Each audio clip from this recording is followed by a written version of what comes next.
In today's video, I'm going to teach you how to add, change, and remove payment methods on Intuit TurboTax. If you need to update the card or payment option connected to your TurboTax account, the process is straightforward once you know where to look. In this walkthrough, I'll show you how to get to the payment settings area so you can manage your saved payment methods with confidence. To begin, make sure you're signed into your Intuit TurboTax account. Once you're on the main TurboTax screen, look toward the top area of the page for the Intuit account option. Go ahead and click on Intuit account. This is where TurboTax keeps your broader account settings, including personal preferences, security options, and billing related details.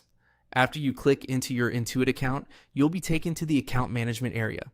From here, find and click on payment methods. This section is specifically designed for managing the ways you pay for TurboTax products and services. If you previously saved a card or another payment option, this is where those details will appear. It's also the place you'll return to whenever you need to make changes later. Once you're inside the payment method section, click on Add Payment Method. This is the option you'll use to enter a new payment method into your account.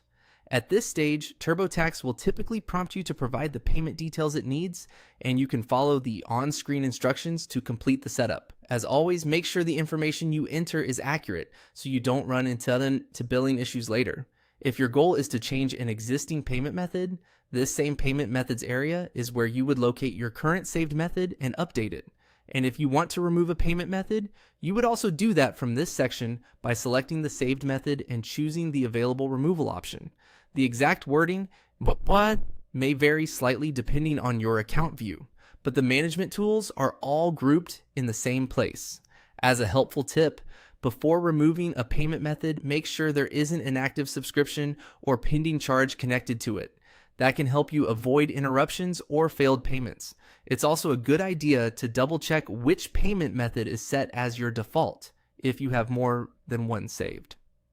And that's it. By going to Intuit account, then payment methods, and then add payment method, you can quickly access the controls you need to add, update, or remove payment methods in TurboTax.